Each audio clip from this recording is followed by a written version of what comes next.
सर्वप्रथम सर्वांना श्री स्वामी समर्थ.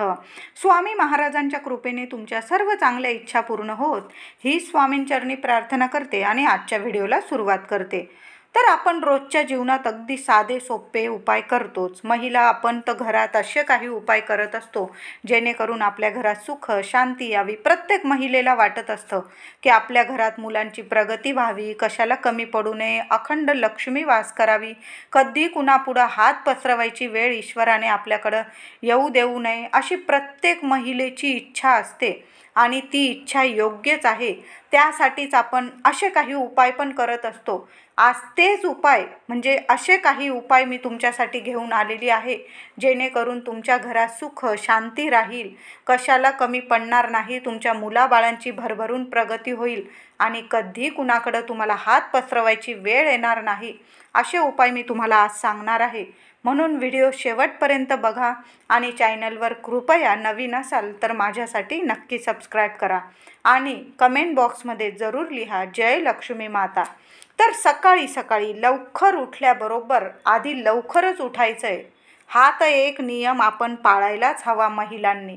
आपण थोडा उशीर केला उठायला तर घरातलं सगळं काम बिघडतं, हे तर तुम्हाला मान्यच असेल. अगदी थोडा वेळ जरी झाला, तुम्ही दुपारी आराम करा पण सकाळी लवकर उठा. आपण सकाळी लवकर उठलो तर सगळं कसं प्रसन्न वातावरण राहतं घरात. पण तीच बघा महिला जर महिला जर घरातली लक्ष्मीच जर झोपून राहिली तर आपलं भाग्यसुद्धा झोपून राहतं. कधीच आपलं नशीब उजळत नाही आणि कधीच आपल्या घरात लक्ष्मी नांदत नाही. हे तर योग्यच आहे, हे तुम्हाला मान्यच असेल. म्हणून तुम्ही लवकर उठायचं आहे. सकाळी लवकर उठा. दुपारी वाटल्यास तुम्ही आराम करा.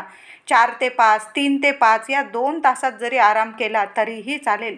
पण आपल्याला महिलांनो सकाळी लवकर उठायचं आहे. सगळ्यांनीच लवकर उठावं म्हणजे कामं कसे नीट नेटके होतात, चिडचिड होत नाही आणि त्या घरात लक्ष्मी प्रसन्न राहते.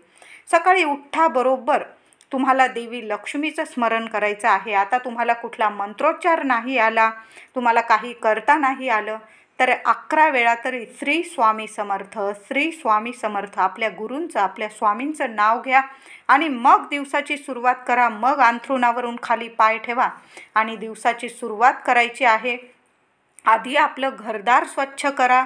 आपलं घरदार जर स्वच्छ तर माता लक्ष्मी अतिशय प्रसन्न मनाने आपल्या घरात येते आणि अखंड वास करते. लक्ष्मी नारायण दोघंही आपल्यावर प्रसन्न राहतात आणि अशा घरात तर कशाला कमी पडत नाही. कधी कुणाकडं हात पसरवायची वेळ माता लक्ष्मी आपल्यावर येऊ देत नाही. म्हणून लवकर उठायचं आहे, आपली कामं नित्यनियमाने करायचं आहे.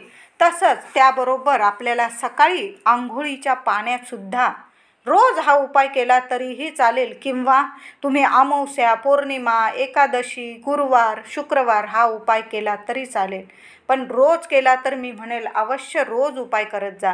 तर थोडंसं खडं मीठ टाकून आंघोळ करत जा. तुम्हाला काही मनात भीती असेल, तुम्हाला काही वाटत असेल, कुणी काही तुम्हाला काही करतं आहे, तुम्हाला काही म्हणजे नकारात्मकता तुमच्या आजूबाजू आहे असं तुम्हाला जाणवत जरी असेल ना तरी पण थोडंसं खडं मीठ टाकून रोज आंघोळ करत जा. आणि गुरुवारी आणि शुक्रवारी थोडीशी हळद टाकून आपल्याला आंघोळ करायची आहे. महिलांनी उपाय करा, पुरुषांनी करा, काही हरकत नाही. तुमच्या मुलांना जरी भीती असेल थोडीशी मनात तर खडं मीठ टाकून त्यांना आंघोळ करायला सांगा आणि गुरुवारी आणि शुक्रवारी आवर्जून थोडीशी हळद टाकून आंघोळ करायची आहे. जी महिला आणि पुरुष गुरुवार आणि शुक्रवार आंघोळीच्या पाण्यात थोडीशी हळद टाकून आंघोळ करते त्यांचा गुरुग्रह आणि शुक्रग्रह इतका स्ट्रॉंग होतो की कशाची कमी पडत नाही. कधी माता लक्ष्मी त्यांना कुणाकडे हात पसरवायची वेळ येऊ देत नाही, कधी कर्ज होत नाही तुमच्यावर. असा उपाय आहे. म्हणून आठवणीने थोडीशी हळद टाकून गुरुवार आणि शुक्रवार हा उपाय तर महिलांनी अवश्य करा आणि नेहमीच्या पाण्यात म्हणजे रोजच्या पाण्यात तुम्ही थोडंसं खडं मीठ टाकून आंघोळ करायची आहे. आता आंघोळीनंतर थोडंसं पाणी घ्यायचं, त्यात तुम्हाला टाकायची आहे थोडीशी हळद, थोडंसं गुलाबजल. आता गुलाबजलबद्दल थोडंसं सांगते. गुलाबजल जिथं गुलाबजल तिथं माता लक्ष्मी खेचून येत असते. तुमच्या घरात कधीच गुलाबजल संपू देऊ नका. एक बाटली संपली की ती संपण्याच्या आत दुसरी बाटली आपल्या घरात आणून ठेवायची आहे. काही महाग नाही. तुम्हाला कुठल्याही स्टोर म्हणजे कुठल्याही आयुर्वेदिक दुकानात मेडिकलमध्ये मिळून जाईल. चांगल्या क्वालिटीचं तुम्हाला गुलाबजल मिळून जाईल. गुलाबजल कायम आपल्या घरात महिलांनो ठेवतच जा. आपण पार्लरमध्ये वगैरे काही करत असतो घरी, काही फेस पॅक वगैरे लावतो, त्याला तर गुलाबजल वापरतोच, पण इतर कामांसाठी इतर गोष्टींसाठी सुद्धा आपल्याला गुलाबजल खूप आवश्यक असतं.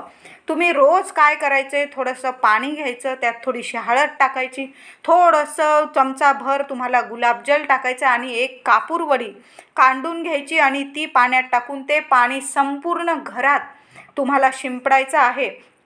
आता हो, हा उपाय जर तुम्हाला रोज नाही करता आलं, माझ्या काही मैत्रिणी ऑफिसला जात असतील, काही मैत्रिणी हाऊसवाईफ असतील, त्यांना मुलं बाळं त्रास म्हणजे घरात इतकी कामं असतात की स्वतःला सुद्धा 1 मिनटं द्यायला वेळ मिळत नाही, मान्य आहे. पण आपल्या घराच्या सुखासाठी, आपल्या ऐश्वर्यासाठी, आपल्या मुलाबाळांच्या प्रगतीसाठी महिलांनो आपल्यालाच कंबर खोचून आपल्याला उपाय करावेच लागतात आणि करायलाच पाहिजे. एक वेळ एखादं काम बाजूला ठेवा, पण हे काम अगदी सकाळी लवकर करत जा. म्हणून मी म्हणते लवकर उठत जा जरासं सकाळी, म्हणजे तुम्हाला आराम करायला, स्वतःला वेळ द्यायला सुद्धा वेळ मिळेल. दुपारी स्वतःसाठी सुद्धा तुम्ही वेळ काढू शकाल. थोडा उशीर जर झाला उठायला तर बघा खूप कामं अडून राहतात महिलांचे आपले, आणि आपल्यालाच करावं लागतं, काही कुणी करून जात नाही. मग काय करायचं, थोडंसं पाण्यात थोडी हळद, थोडं गुलाबजल आणि एक कापूर वडी कांडून हे पाणी अगदी संडास बाथरूम सोडून सगळीकडं घरात शिंपडून देत जा. अगदी उंबरठ्यावर सुद्धा शिंपडा. तुम्हाला रोज हळदीचं लेपन नाही जमलं ना, हे पाणी शिंपडून देत जा. उंबरठा स्वच्छ पुसा आणि काही सेकंदासाठी हळद कुंकू वाहून, एखादं फूल वाहून उंबरठ्याची पूजा करत जा. बघा माता लक्ष्मी धावत तुमच्या घरी येईल, कशाला कमी पडणार नाही. तुमच्या मुलाबाळांची तुमची इतकी प्रगती होईल की तुम्हालाच आश्चर्य वाटेल. अगदी काही दिवस तर करून बघा हा उपाय. थोडंसं पाणी घेऊन ह्या 2-3 वस्तू टाका आणि संपूर्ण घरात हे पाणी शिंपडा. नावाला सुद्धा तुमच्या घरात नकारात्मकता उरणार नाही. बघा, करून बघा. आपल्या माता लक्ष्मीला तुम्हाला जर घरात बोलवायचं असेल तर हा उपाय आपल्याला करायलाच पाहिजे आणि हा उपाय आपणच करायचा आहे. त्याचबरोबर मुख्य दरवाजा जेवढा सुशोभित करता येईल तेवढा करा. मुख्य दरवाजाजवळ कोणत्याही देवी देवतांचे फोटो लावू नका, फक्त शुभचिन्ह लावायचे आहे. घराचा उंबरठा हा लाकडाचाच असावा असं काही नाही. आजकाल आपण फ्लॅट वगैरे घेतो, मार्बलचा असतो उंबरठा, काही वेळा चॉकलेटी कलरचा असतो, ब्राऊन कलरचा, काही वेळा काळ्या कलरचा असतो. मग काय करायचं, काळा जरी असला तुमचा मार्बल असला तर मग काय करायचं, असं पाणी शिंपडा. किंवा गुरुवार आणि शुक्रवार या 2 दिवस तरी आपल्याला हळदीचं लेपन करायचंच आहे. मंगळवारी पण केलं, माता कुलदेवी खूप प्रसन्न राहील तुमच्यावर. म्हणून हे 2-3 दिवस आपल्याला थोडंसं हळद घ्यायची, पाणी टाकायचं आणि आपल्याला उंबरठ्यावर हळदीचं लेपन करायचं आहे. आणि इतर दिवशी मी तुम्हाला सांगितलं, थोडी हळद, कापूर आणि गुलाबजल टाकून हे पाणी आपल्या उंबरठ्यावर, घरात, दारात सगळीकडं शिंपडून घ्या. कशालाच तुमच्या घरात नजरबाधा सुद्धा राहणार नाही. कुणाची इडापिडा लागते, नजरबाधा लागते, आपल्या घरात चांगली प्रगती जरी व्हायला लागली तरी लोकांची दृष्ट लागायला काही कमी नाही राहत आपल्या घराला. म्हणून हे पाणी शिंपडत जा. बघा घरात काय काय चमत्कार होता. त्याचबरोबर घरात स्वच्छता तर हवीच. मुख्य दरवाजा उघडता येईल असावा, म्हणजे दरवाजाच्या इथं कुठलीही अडगळ ठेवू नका. काही लोकांना सवय असते, कॅलेंडर वगैरे मागे अडकवतात किंवा चपलाचं स्टँड ठेवता. असं करू नका. दार आपलं पूर्ण उघडता येईल असंच असायला हवं, ज्यामुळे माता लक्ष्मी तिथून अगदी सहजरित्या आणि आनंदाने आली पाहिजे. आपलं दार असंच असायला हवं. स्त्रियांनी सकाळी उठून लवकर अंघोळ करून हळद कुंकू वाहून आपल्या उंबऱ्याची पूजा करायची आहे. लहानशी का होईना रांगोळी काढा, नंतर तुळशीला पाणी घालून हळदी कुंकू व्हा. नंतरच आपल्या स्वयंपाकघरात जाऊन आपल्याला कामाला सुरुवात करायची आहे. तुम्हाला रोज नाही जमलं गॅस ओट्याची पूजा करणं, गॅसची, किमान गुरुवार शुक्रवार तरी हळदी कुंकू वाहून आपल्या गॅसची पूजा करा. माता अन्नपूर्णा अन्नधान्याचे म्हणजे आशीर्वाद लाभतील तुम्हाला. तुमच्या घरात अन्नधान्याला कधी कमी राहणार नाही. सकाळ संध्याकाळ उंबऱ्याच्या बाजूला एक तुपाचा दिवा किंवा तेलाचा दिवा अवश्य लावा. घरात सुख, शांती, समाधान नांदेल. स्त्रियांनी सोवळे ओवळे पाळायलाच हवे. स्वयंपाक हा मनापासून करा. सर्वजण मनापासून पारंपरिकरित्या साजरे करायचे आहे आपल्याला. आता आपण सण पण साजरे करतो, ते पारंपरिकरित्या साजरे करायचे आहे. म्हणजे आपल्या मुलाबाळांना पण ती सवय लागेल. किचनच्या ईशान्य कोपऱ्यात मातीच्या पाण्याची भांडी भरून ठेवायची आहे आणि त्यातीलच पाणी प्यायचं आहे. किचनच्या बेसिनमध्ये रात्रीची खरकटी भांडी तशीच ठेवू नका.